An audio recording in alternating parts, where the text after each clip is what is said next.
का टॉपिक हमने लिया है बैकलॉग। बैकलॉग क्या है, क्या प्रॉब्लम्स है और कैसे आप उसको ओवरकम कर सकते हैं, इस पे हम बात करेंगे। एक शॉर्ट वीडियो रहेगा, ज़्यादा देर तक इस पे डिस्कशन नहीं करेंगे। पहली बात बेटा, ये एक मोटिवेशनल वीडियो नहीं है। जो लोग इसको मोटिवेशन के लिए देख रहे हैं तो प्लीज़ ना देखो, कोई बेनिफिट नहीं होने वाला है। अब सबसे पहले हम ये जानते हैं कि बैकलॉग क्या होता है। बैकलॉग एक बहुत मेजर प्रॉब्लम हो जाती है बच्चों की जब एग्जाम के पास वो पहुंचते हैं, और हम जब बैकलॉग को एनालाइज करते हैं तो हमें ये पता चलता है कि जो बैकलॉग है उसका दो मेजर रीजन बच्चों में मिलता है, जो हमें ऐसा पता चला या बच्चों से बात करके हमें ये चीजें पता चलती है।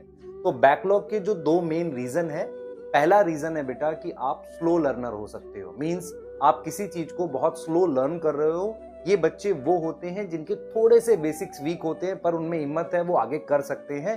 बेसिक्स थोड़े से वीक होते हैं या उन्होंने बहुत जस्ट रिसेंटली ड्रॉप किया होता है और 12th में बेसिक उतने स्ट्रांग नहीं थे। ये वो बच्चे होते हैं जिन्हें हम स्लो लर्नर कह रहे हैं। हम ये बिल्कुल नहीं कह रहे कि उनका सिलेक्शन नहीं हो सकता, हम सिर्फ ये कह रहे हैं वो स्लो लर्न करते हैं, इस वजह से उनका बैकलॉग क्रिएट हो जाता है। दूसरे ग्रुप उन बच्चों का है जिन्होंने किसी कोर्स को लेट ज्वाइन किया होता है, इस वजह से उनका बैकलॉग क्रिएट हो जाता है। अब दो तरह के बच्चे हैं और दोनों की प्रॉब्लम डिफरेंट है। कुछ सॉल्यूशन मैच करता है, कुछ मैच नहीं करता है। तो जरा दोनों को हम अलग अलग डिस्कस कर लेते हैं, एग्जैक्टली आप कैसे प्रॉब्लम को सॉल्व करेंगे। तो हम ये कह रहे हैं बेटा कि जो फर्स्ट जिन्होंने जो एक तरीके से स्लो लर्नर है, उनका हम क्या करें, वो किस तरीके से चीजों को आगे ले जा सकते हैं, कुछ बेसिक पॉइंट समझे। सबसे पहले उनको क्या करना पड़ेगा, अपने पढ़ने के सोर्सेज को रिस्ट्रिक्ट करना चाहिए। मतलब वो बहुत सारे सोर्स ना रखें पढ़ने के लिए। उससे क्या होगा, क्योंकि वो कंफ्यूज होते रहेंगे और सारी चीज लर्न करेंगे तो उनसे प्रॉब्लम होगी। मतलब सबसे पहले अपने सोर्स रिस्ट्रिक्ट करो। जैसे मैं अगर बायो की बात करूं तो मेक श्योर आप एनसीईआरटी पढ़ रहे हो और किसी एक बुक या जैसे हम कोई डीपीपी प्रोवाइड करते हैं उसको आप सॉल्व कर रहे हो और उसके साथ प्रीवियस ईयर बना रहे हो, पर बहुत पुराने प्रीवियस ईयर नहीं बनाने होते। तो आप अपने सोर्सेज रिस्ट्रिक्ट करें और उसके हर एक क्वेश्चन को एनालाइज करके उससे लर्निंग इंप्रूव करें। एक स्टेप आपका सबसे पहले ये होगा। अगर आप बहुत सारे सोर्सेज बनाओगे तो आपको कभी कुछ नहीं आएगा और आप कभी अपना बैकलॉग कवर नहीं कर पाओगे। दूसरी चीज ये है बेटा कि आपको टाइम बढ़ाना पड़ेगा, क्योंकि आपको स्लो याद होता है तो आपको धीरे धीरे टाइम बढ़ाना पड़ेगा, पर एक समय जब आएगा जब आप औरों के इक्वल आपको याद हो रहा होगा। तीसरी चीज है बेटा, आपको अपने बेसिक्स पे काम करना पड़ेगा, क्योंकि बेसिक्स धीरे धीरे बनते हैं और उसमें समय लगता है। तो जब आप टाइम बढ़ाओगे और बेसिक्स पे काम करोगे तो वो ऑटोमेटिकली आपके पास इंप्रूव हो जाएंगे। फोर्थ पॉइंट रहता है बेटा कि आप दूसरों को देखकर कंपेयर ना करें। ये सबसे मेजर प्रॉब्लम होती है उन बच्चों की जिनका बैकलॉग होता है। वो दूसरों के मार्क्स देखते हैं और परेशान होते रहते हैं, क्योंकि आपने लेट स्टार्ट किया है, क्योंकि आप पीछे हो। इसका मतलब आप दूसरे से कंपेयर मत करो। जो ऑलरेडी जिसके बेसिक स्ट्रांग थे, जो आगे बढ़ चुका है, उनसे कंपेयर मत करो। उनसे मोटिवेट हो, उनसे सीखो कि आपको भी आगे आना है। यही सही तरीका होता है बेटा। तो दूसरों के मार्क्स ना देखकर खुद की इंप्रूवमेंट पे काम करना, ये आपके लिए है, आप ऐसे करें। मैं किसी भी स्लो लर्नर को बच्चे को ये नहीं कह रहा हूं बेटा कि आपका सिलेक्शन नहीं हो सकता। मैं सिर्फ ये कह रहा हूं आपका सिलेक्शन पॉसिबल है, पर आपको अपने सोर्स रिस्ट्रिक्ट करने हैं, दूसरों की तरफ नहीं देखना। आपको क्या करना है एग्जैक्टली मैंने बता दिया। समय बहुत है अभी एग्जाम के लिए, तो आप आगे जा सकते हैं। दूसरी प्रॉब्लम उन बच्चों के साथ होती है जिन्होंने किसी कोर्स को लेट ज्वाइन किया है।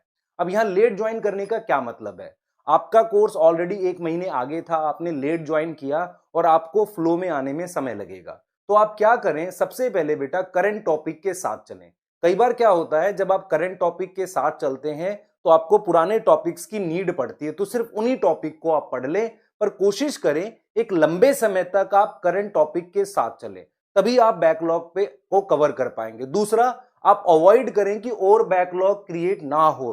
तीसरा, जब बच्चे बेटा क्या करते हैं, जब कभी लेट ज्वाइन करते हैं तो पुराने सिलेबस के लिए सोचते हैं, क्यों ना उसे शॉर्टकट के थ्रू, मतलब सिंगल शॉट वीडियो के थ्रू या कुछ ऐसे हम कर लें कि जल्दी जल्दी से हो जाए। नॉर्मली ये अवॉइड करें, क्योंकि आपके बेसिक्स उस टॉपिक में वीक रह जाएंगे और मार्क्स फिर डिक्रीज होंगे।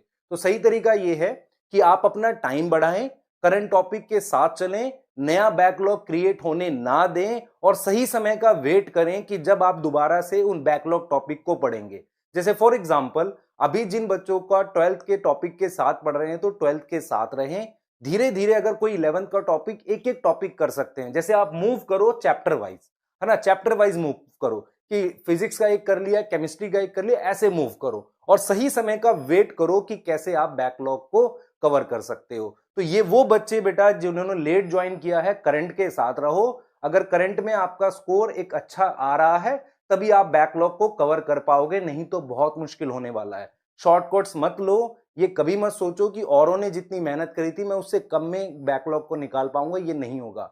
आपको पढ़ना तो पड़ेगा। हाँ, एक काम आप जरूर कर सकते हो कि थोड़ा सा आप भी रिसोर्सेज को रिस्ट्रिक्ट कर सकते हो ताकि आपके पास टाइम बचे सही चीज पढ़ने का। मैं इसलिए बोल रहा हूं रिसोर्सेज रिस्ट्रिक्ट करने का मतलब ये नहीं है कि आप अपने प्रैक्टिस मटेरियल घटा दो। मैं ये कहना चाह रहा हूं एक्सेसिव प्रैक्टिस ना करके, मतलब आपको पता होना चाहिए कितना पढ़ना है, कौन सी बुक से क्वेश्चन बनाने हैं और कितने क्वेश्चंस बनाने के बाद आपके सफिशिएंट मार्क्स आ रहे हैं।